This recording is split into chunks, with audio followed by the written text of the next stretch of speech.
Halo, selamat pagi buat anak-anak sekalian. Hari ini kita bakal mendapatkan satu sesi tentang persiapan BDR. Nah, ini adalah salah satu persiapan yang diberikan untuk kalian memulai program belajar dari rumah ya. Jadi persiapan BDR itu sama dengan persiapan belajar dari rumah. Nah, mungkin akan banyak sekali hal-hal baru yang akan kalian dapatkan ketika kalian belajar dari rumah nanti. Akan banyak keterbatasan juga, tapi kita berharap ketika kalian melakukan belajar dari rumah, kalian tetap melakukan tanggung jawab kalian dengan baik. Oke? Dalam kegiatan MPLS ada 4 item, ada 4 agenda yang akan kita bahas. Yang pertama itu adalah about us. Nah, di topik ini kita akan perkenalan dengan yang namanya learning support dari Sekolah Lentera Harapan Palopo. Yang kedua, kita akan belajar tentang konsep diri, mengenal kepribadian diri sendiri, terutama untuk kalian. Kemudian yang ketiga itu agendanya adalah tentang goals dan strategi. Jadi tujuan-tujuan dan strategi-strategi apa yang akan kita lakukan untuk kalian bisa melakukan tanggung jawab kalian dengan baik.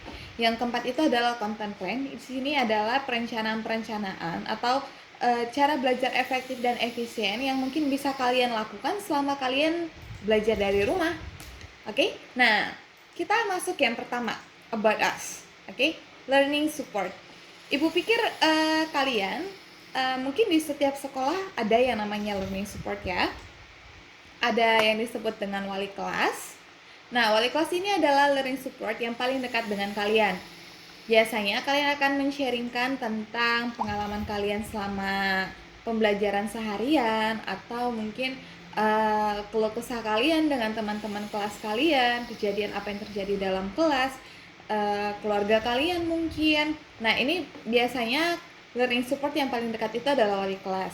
Ada guru subjek juga, ada konselor. Nah, yang beda di Lentera dengan sekolah-sekolah lain, tidak semua sekolah punya konselor. Oke, kalau misalnya di sekolah kalian ini ada biasa dikenal dengan guru BP. Nah, tapi kan kalau misalnya dengan istilah guru BP, biasanya kalian identik dengan sesuatu pelanggaran atau hukuman yang berhubungan dengan sanksi. Nah, tapi di Lentera beda. Di sekolah Lentera Harapan Palopo, konselor itu bukan seseorang yang memberikan kalian hukuman.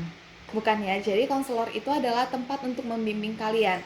Jadi kalian bisa men-sharingkan tentang pergumulan kalian atau masalah kalian, bukan hanya tentang hal pelajaran, tapi tentang masalah pribadi kalian juga bisa kalian sharingkan, dan cerita kalian itu akan di-keep dengan sangat baik oleh konselor kita ya. Jadi kalian bisa menceritakan bukan hanya tentang pelajaran, tapi mungkin tentang keluarga, perasaan, mungkin perekonomian kalian, atau hal-hal yang mungkin membuat kalian memiliki dampak buruk terhadap proses pembelajaran kalian. Kalian bisa sampaikan kepada konselor. Kalau misalnya hal itu memang terlalu internal dan kalian tidak berani menceritakannya kepada wali kelas, kalian bisa datang menghubungi konselor. Ada juga yang disebut dengan wakasis. Wakasis ini adalah wakil kepala sekolah bidang kesiswaan. Nah, di sini wakasis juga menjadi bagian dari learning support. Nah, peraturan-peraturan sekolah dan semua yang ada dalam sekolah, termasuk nanti peraturan-peraturan selama belajar dari rumah, itu merupakan hasil kerjasama dan diskusi dari wali kelas, guru subjek, konselor, wakasis, dan juga para kepala sekolah. Jadi nanti kita berharap learning support dari sekolah kita ini bisa mendukung kalian untuk mencapai pembelajaran yang lebih baik lagi ketika kalian melakukan pembelajaran belajar dari rumah ya.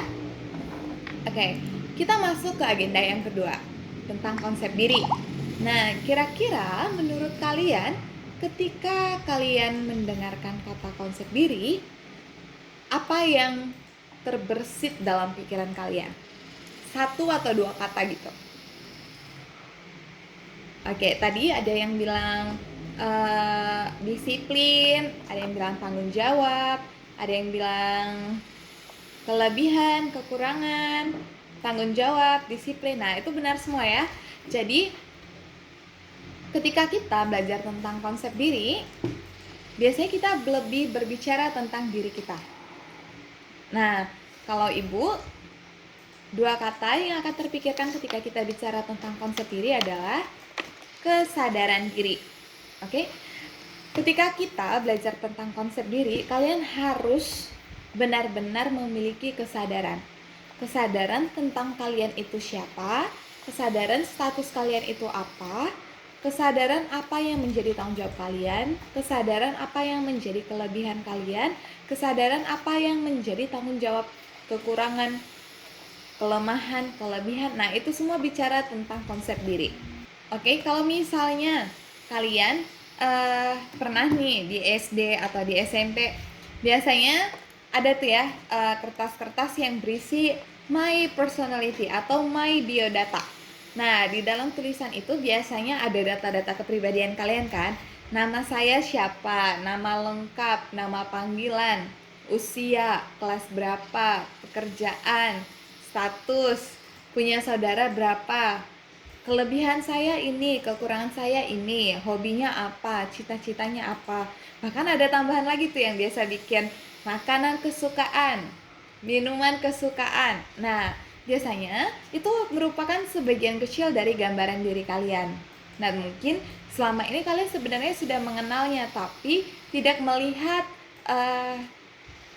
jangka panjangnya seperti apa. Kalau misalnya kalian mengetahui tentang personality kalian dengan baik, Ibu percaya bahwa kalian itu bisa memutuskan dengan baik apa keputusan yang terbaik untuk diri kalian, untuk menunjang pembelajaran kalian, atau untuk mendukung kalian memenuhi semua tanggung jawab kalian sebagai pelajar. Oke? Nah, ada quotes yang berkata begini. Orang yang berbahagia adalah orang yang mengenal dirinya, mengembangkan dan menempatkan diri pada tempatnya. Oke? Orang yang berbahagia adalah orang yang mengenal dirinya, mengembangkan dan menempatkan diri pada tempatnya. Oke, jadi maksudnya di sini ketika kalian mengenal diri kalian tentang kelebihan dan kekurangan kalian, mengerti bagaimana cara berpikir kalian, pasti kalian belajar untuk mengembangkannya. Bagaimana cara mengatasi kekurangan kalian, bagaimana cara memanfaatkan kelebihan kalian untuk prestasi yang lebih baik, dan menempatkannya pada waktu dan kondisi yang tepat, pasti kalian akan menjadi orang yang berbahagia. Kenapa? Karena kalian bisa menggunakan semua kemampuan yang ada dalam diri kalian, semua potensi yang ada dalam diri kalian dengan tepat. Dan kalian bisa mengolahnya menjadi sesuatu hal yang bisa membantu kalian untuk melakukan setiap tanggung jawab kalian. Oke? Nah, kita masuk ke agenda yang ketiga ya, tentang goals dan strategi. Nah, ini beberapa survei yang Ibu dapatkan ketika 4 atau 3 bulan terakhir kalian learning support ya, Ibu maksudnya BDR, Ibu memberikan kuesioner sebagai bagian dari learning support, dan ternyata ini beberapa masalah yang banyak sekali kalian masukkan dalam kuesioner dan kalian bergumul dalam hal itu, yaitu bagaimana cara memahami materi selama BDR, bagaimana mengatur waktu dengan baik. Nah, karena kemarin ada yang sempat sharing, Bu, saya nggak bisa belajar karena mama saya suruh jaga adik, atau mama saya suruh ajak ke kebun gitu. Kemudian ada yang bergumul mengerjakan tugas tepat waktu karena dia bilang, Bu, terlalu banyak tugas sementara waktunya sangat sedikit. Nah begitu, padahal teman-temannya kumpulin tugasnya tepat waktu. Kenapa dia nggak bisa gitu. Kemudian ada yang bermasalah dengan kerjasama dengan teman kelompok. Ada yang nggak bisa dihubungin, ada yang bisa dihubungin tapi nggak mau kerja gitu ya. Kemudian bagaimana menggunakan HP dengan baik. Nah ini dia masalahnya, Bu, saya punya HP, saya punya fasilitas, tapi biasanya saya lebih sering menghabiskan waktu untuk main game dibandingkan mengerjakan tugas atau ngecek tugas di Google Classroom. Nah gitu. Jadi dia sedikit edik dalam penggunaan HP. Kemarin juga dia bertanya tentang bagaimana menggunakan aplikasi dengan baik. Karena semenjak kalian belajar dari rumah, secara tidak langsung kalian dituntut untuk belajar menggunakan teknologi dengan baik. Nah, di sekolah juga kalian akan diberikan beberapa platform atau aplikasi yang akan menunjang kalian dalam proses pembelajaran. Nah, dulu tuh banyak yang nanya, Bu, bagaimana cara mengirim email yang baik kepada guru? Bagaimana cara menggunakan Google Classroom? Bagaimana cara menguploadnya? Bagaimana cara menggunakan Zoom? Nah, itu adalah hal-hal yang sedikit membuat beberapa orang kaget dan akhirnya bingung dan menjadi terbatas dalam pembelajaran. Nah, Ibu berharap di tahun ini kalian mulai belajar berinisiatif untuk menggunakan aplikasi-aplikasi yang dapat menunjang pembelajaran kalian. Oke? Nah, berikut adalah beberapa strategi yang Ibu tawarkan kepada kalian yang mungkin kalian bisa maksimalkan ketika kalian belajar dari rumah. Yang pertama itu adalah kenali gaya belajar kalian. Oke, jadi ada 3 gaya belajar, yaitu auditorial, visual, dan kinestetik. Nah, ketika kalian belajar dari rumah, pasti ini akan sangat membantu kalian. Kenapa? Karena kalian bisa memaksimalkan gaya belajar kalian untuk menunjang kemampuan kalian dalam belajar. Oke, kita bahas satu-satu ya. Yang pertama, auditorial. Nah, Ibu akan bertanya, silakan kalian komen di grup chat ya. Kira-kira di antara kalian, siapa yang suka berbicara pada diri sendiri saat kalian belajar? Oke, next ya. Siapa di antara kalian yang mudah sekali terganggu ketika kalian mendengarkan keributan saat belajar? Oke, selanjutnya nih ya. Siapa di antara kalian yang kalau membaca itu paling senang kalau membacanya keras-keras? Kayak berasa, Bu, saya lebih cepat mengerti sesuatu kalau saya itu membaca dengan keras. Nah, gitu tuh. Itu tipe-tipe orang yang auditorial tuh. Kemudian, siapa di antara kalian yang dapat dengan mudah mengulangi dan menirukan nada atau irama atau warna suara? Oke, lagi ya. Siapa di antara kalian yang lebih mudah mengingat apa yang dia dengar dibandingkan apa yang dia lihat? Oke. Nah, banyak yang bilang saya ya. Nah, berarti ini orang-orang yang bilang saya ini adalah orang-orang yang mempunyai gaya belajar auditorial. Oke, berarti kalian ini adalah tipe-tipe pemilik gaya belajar auditorial. Nah, biasanya orang-orang auditorial ini juga adalah orang-orang yang sedikit sensitif dengan suara.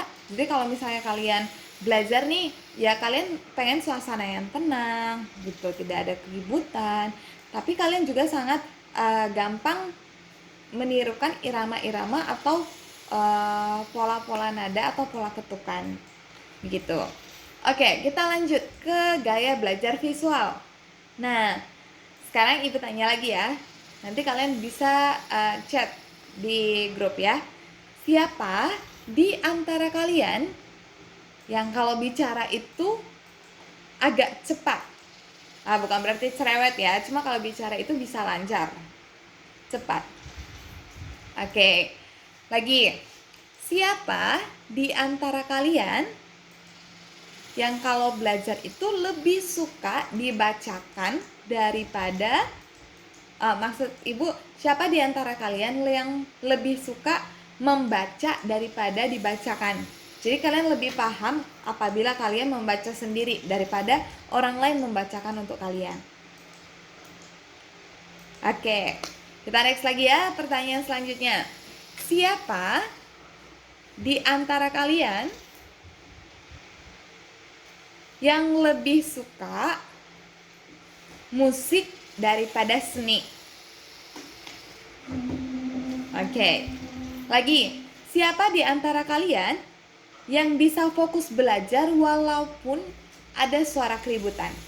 Atau misalnya nih, bahkan mungkin ada yang bilang gini, Bu, saya lebih nyaman, saya lebih fokus kalau ada musik.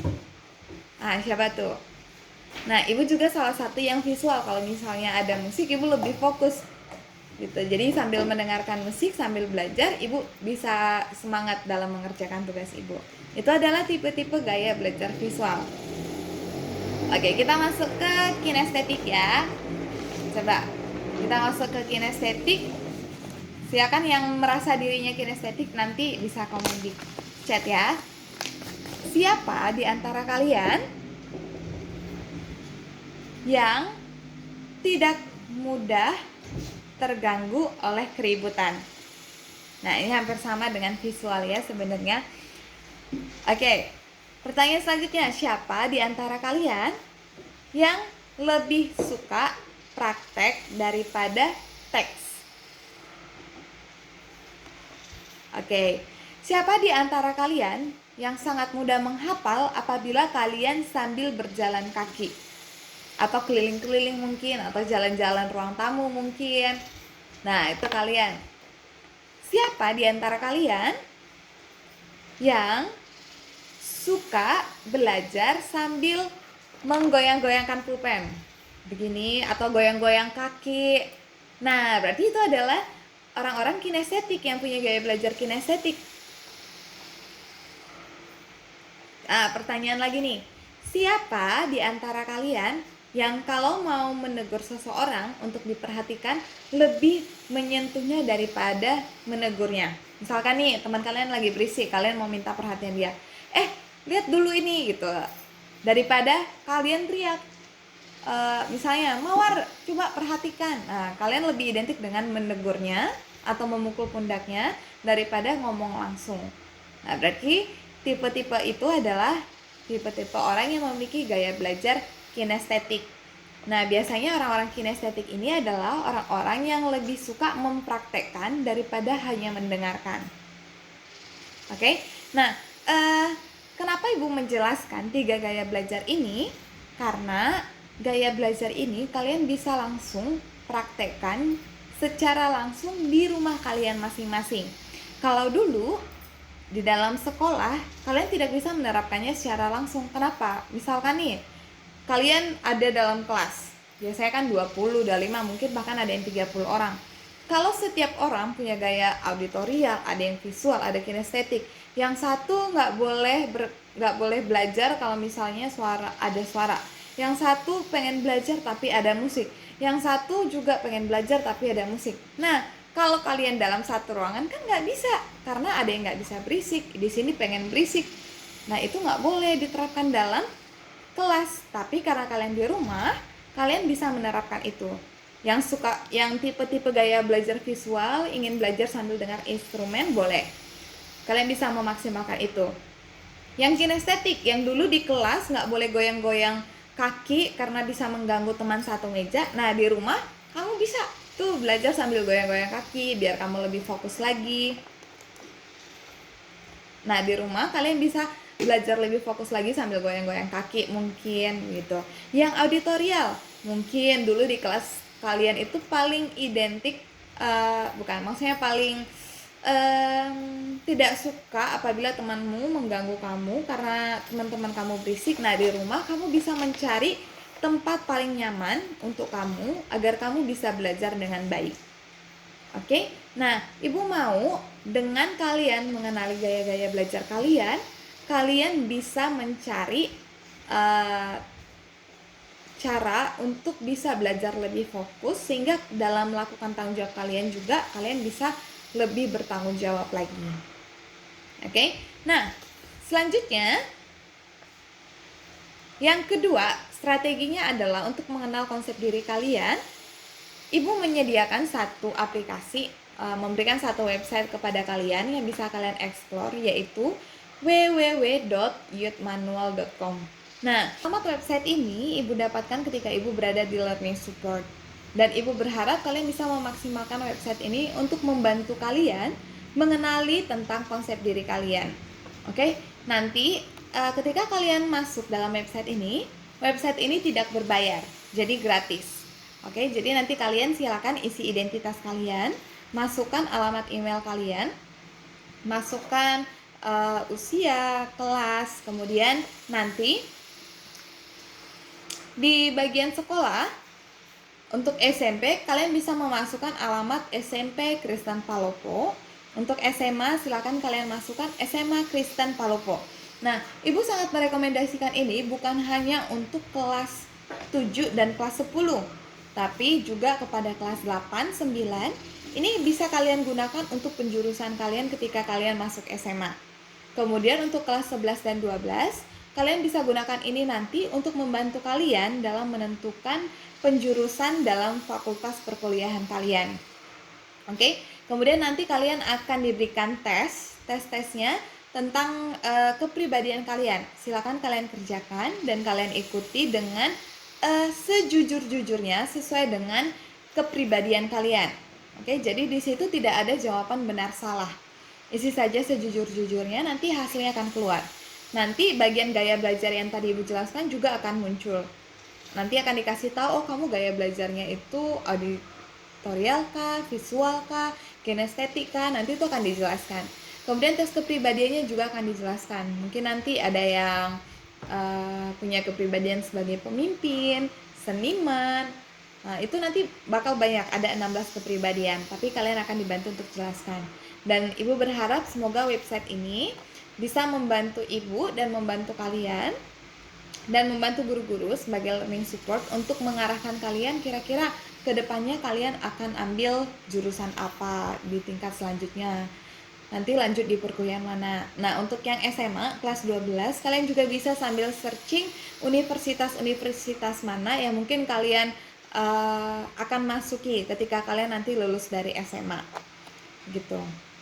Itu untuk strategi dan tes kepribadian ya. Jadi ada 2 tadi yang Ibu sebutkan, kenali gaya belajar kalian. Yang kedua, coba ikuti tes yang ada di website youthmanual.com untuk membantu kalian mengenali konsep diri kalian. Oke, kenapa Ibu ingin sekali kalian mengenali tentang konsep diri kalian? Agar kalian tahu bagaimana cara kerja kalian yang lebih baik, bagaimana cara belajar kalian yang lebih baik, dan bagaimana cara memutuskan suatu keputusan ketika kalian nanti akan melanjutkan pendidikan kalian selanjutnya. Mau itu dari SMP ke SMA atau dari SMA ke perkuliahan. Oke? Nah, sekarang kita masuk ke content plan. Ini adalah cara belajar yang efektif dan efisien. Nah, Ibu akan menjelaskan secara garis besar saja. Untuk prakteknya pasti kalian punya pengalaman yang berbeda-beda nantinya ya. Oke, time management. Kira-kira di antara kalian siapa yang punya time management 24 jam satu hari dengan diagram seperti yang Ibu tunjukkan? 40% Instagram, 30% main Facebook, 20% WhatsApp, 10% Twitter. Oh, bukan saya. Ada yang bilang bukan saya. Coba kalau misalnya bentuknya begini, 40% Instagram, 30% YouTube, 20% WA, 10% game. Nah, pasti udah mulai ada nih yang hampir sama diagramnya. Kalau misalnya kita ganti 40% game, 30% TikTok, 20% YouTube, 10% tidur. Wah, ini nih Ibu tahu pasti diagram-diagram seperti ini adalah time management kalian ketika liburan. Tapi sekarang adalah waktunya kita untuk memulai tahun ajaran baru.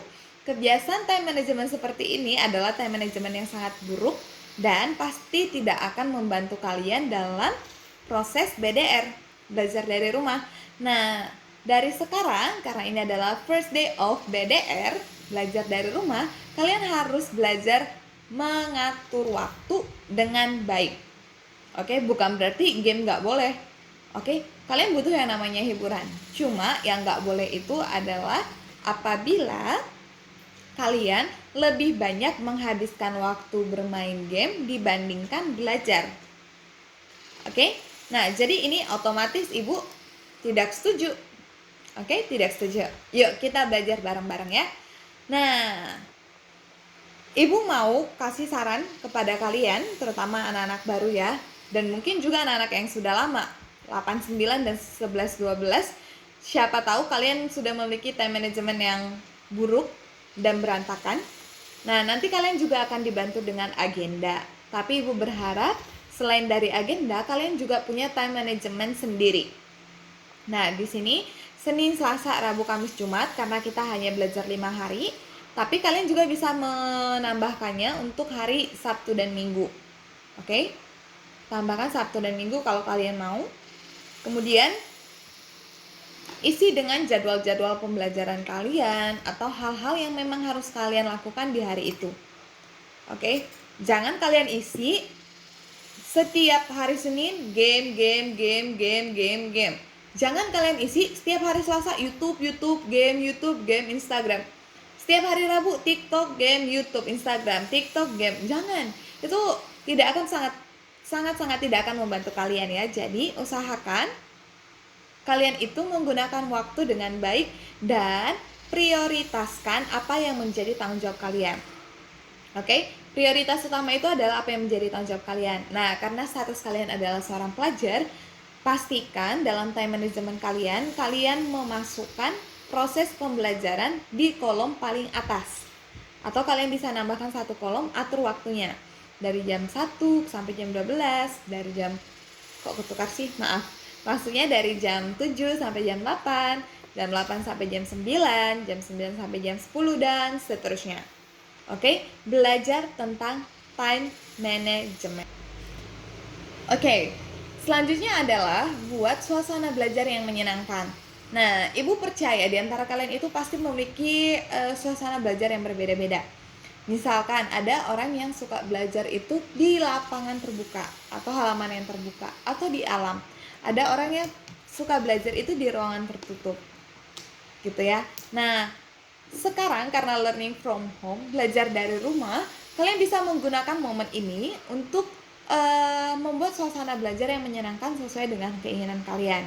Misalnya, kalau dulu cuma dalam kelas, sekarang waktunya kalian bisa belajar di halaman rumah kalian mungkin. Cari yang hijau-hijau, yang segar-segar, yang fresh, yang bisa membuat kalian berpikir lebih luas, cari suasana yang sejuk dengan udara yang segar gitu ya kan. Nah, atau mungkin kalian yang tipe orang visual tadi yang suka sekali belajar apabila ada musik. Nah, kalian bisa seperti ini. Cari tempat belajar, cari ruangan, dan kalian bisa play music di tempat kalian untuk membantu kalian lebih enjoy dalam belajar. Nah, itu adalah keunggulan kalian dan keberuntungan kalian ketika kalian belajar dari rumah. Mencari tempat untuk suasana belajar yang menyenangkan. Nah, Ibu sangat tidak merekomendasikan kalian belajar di atas tempat tidur. Kenapa?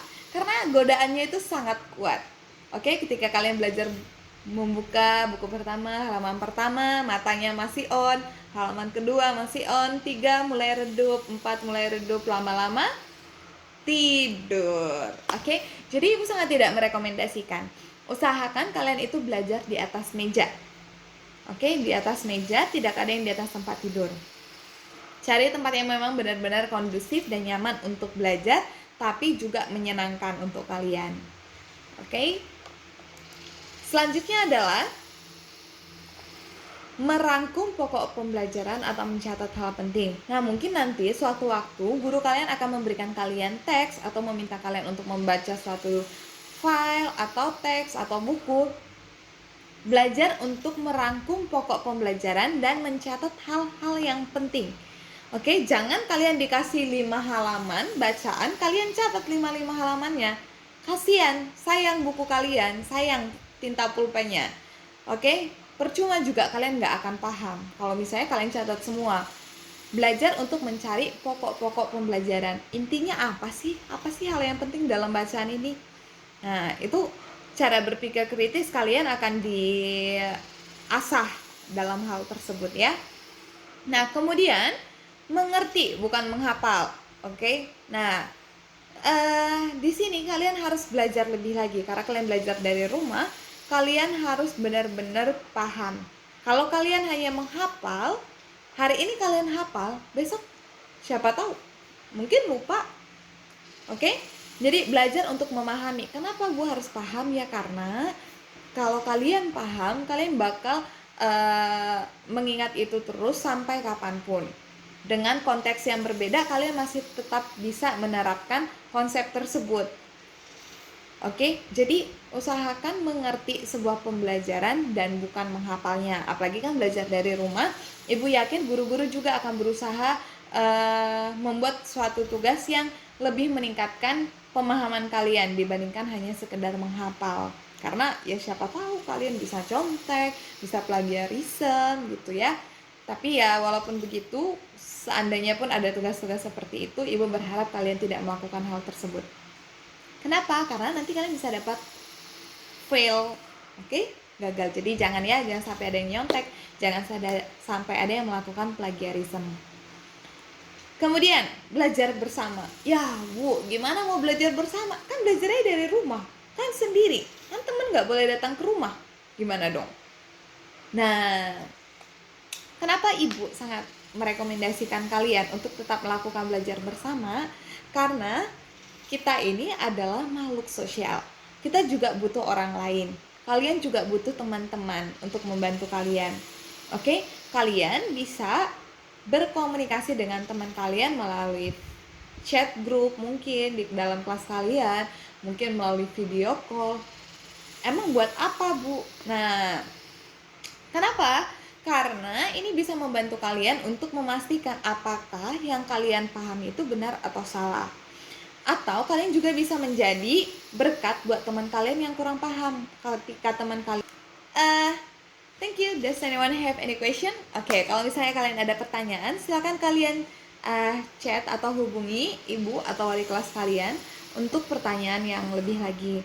Semoga sesi hari ini bisa membantu kalian untuk lebih mempersiapkan diri kalian untuk belajar dari rumah. Ingat ya, yang Ibu tekankan di sini adalah konsep diri tentang kesadaran diri kalian. Kalian adalah seorang pelajar, gunakan waktu kalian untuk belajar, karena tanggung jawab kalian adalah belajar. Kalau semisal kalian harus membantu orang tua kalian, coba untuk lihat atur waktunya dengan baik, time management kalian seperti apa. Karena Ibu juga berpikir orang tua kalian juga pasti akan sangat mendukung kalian ketika kalian mau fokus belajar. Oke, jadi kembali lagi ke tadi, kenali diri kalian. Ketika kalian mempunyai kekurangan, belajar untuk mencari cara agar kekurangan itu tidak menghalangi kalian dalam belajar. Oke, di saat-saat seperti ini kalian pasti dituntut untuk satu tingkat lebih dewasa, oke, dari ketika kalian belajar dalam sekolah, karena kalian harus bisa lebih inisiatif lagi untuk bertanya kepada guru atau kepada teman, berinisiatif lagi untuk mencari informasi lebih, baik itu menghubungi guru atau mencarinya lewat internet. Kemudian lebih dewasa lagi dalam mengatur waktu dan menyelesaikan setiap tanggung jawab kalian. Oke, selamat belajar dari rumah. Semoga kita bisa bertemu lebih cepat lagi di sekolah agar kita bisa belajar bersama. Oke, selamat belajar, dan selain belum paham, kalian sudah paham, kalian bantu mengajar, menjelaskan. Tadi maksud ibunya gini loh, gini ya, kamu jelasin. Ketika kamu menjelaskan kepada dia, otomatis kamu pasti lebih paham, semakin paham. Karena apa? Karena kamu bisa menjelaskan kepada teman kamu. Oke, belajar bersama. Nah, sewaktu-waktu juga guru-guru kamu juga akan memberikan tugas bersama, tugas kelompok, mungkin diskusi, presentasi, atau video, atau project, dan yang lainnya. Dan Ibu berharap walaupun kalian belajar dari rumah bukan berarti kalian lebih individual. Tapi Ibu berharap ketika kalian belajar dari rumah pun kalian bisa belajar bersama dengan teman-teman kalian. Oke? Kemudian selanjutnya praktek. Nah, mungkin ini akan sedikit kendala ya, karena mungkin fasilitas yang tidak tersedia dalam rumah dan segala macam. Contohnya IPA, belajar tentang mikroskop. Di sekolah ada aman, ada mikroskop, belajar tentang mikroskop boleh, tapi di rumah kan nggak ada. Ya nggak apa-apa, kalau memang nggak ada nggak usah dipaksain. Tapi sebisa mungkin kalau misalnya kalian punya materi yang bisa kalian praktekkan dalam rumah, cobalah untuk mempraktekannya. Biar kalian tidak sekedar teori, tapi kalian juga belajar lebih paham karena kalian bisa mempraktekannya secara langsung. Kalian bisa coba cek, oh iya benar gitu. Oh iya, kalau misalnya si ibunya kemarin menjelaskan tentang A, B, C, kemudian kamu praktekkan A, B, C berhasil, berarti kamu akan lebih paham lagi. kamu akan lebih ngerti lagi tentang hal itu. Gitu ya. Usahakan sesederhana mungkin. Kalau misalnya itu kamu bisa praktekkan dalam rumah, silakan kamu praktekkan. Tapi kalau memang tidak masalah, yang penting kamu paham. Oke? Nah, untuk first day of learning from home-nya. Sampai jumpa.